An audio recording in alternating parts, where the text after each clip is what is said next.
Aksi kejar-kejaran antara petugas kepolisian dan pelaku bandar narkoba di Jalan Raya Kota Tebing Tinggi menjadi perhatian warga sekitar.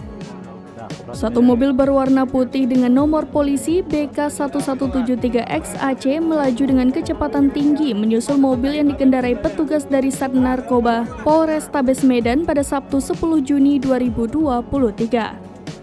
Usai berusaha kabur, mobil yang dikendarai seorang pria yang membawa barang bukti narkoba jenis sabu menabrak sejumlah kendaraan di Jalan Tamrin, Kecamatan Tebing Tinggi, Kota Tebing Tinggi. Kejadian itu pun mengundang perhatian warga sekitar. Warga yang melihat mobil pelaku menabrak sejumlah kendaraan lalu mengejar dan melempari mobil pelaku dengan batu. Dalam kondisi terhimpit kerumunan warga, polisi kemudian langsung mengamankan pelaku di dalam mobil. Kasat Lantas Polres Tebing Tinggi AKP Doraria Simanjuntak mengatakan mobil pelaku menabrak sejumlah kendaraan berusaha kabur dari kejaran petugas. Terpisah, Kasat Narkoba Polrestabes Medan, AKP John Henry Rakuta Sitepu membenarkan penangkapan pengedar narkoba oleh pihaknya. Dari mobil pelaku, polisi mengamankan 10 bal yang berisi diduga narkoba jenis sabu-sabu. Polisi kemudian mengamankan satu pelaku berinisial M. John mengatakan penangkapan terhadap pelaku adalah pengembangan dari tersangka lainnya yang sudah terlebih dahulu diamankan petugas.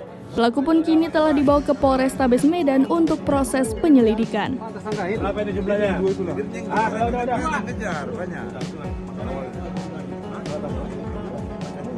Ini?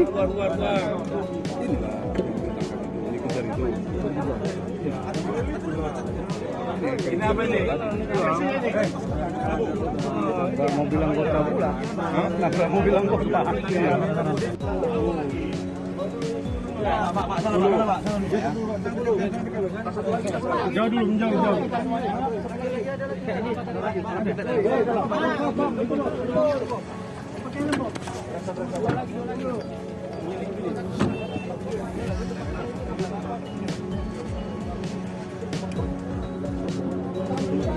Ini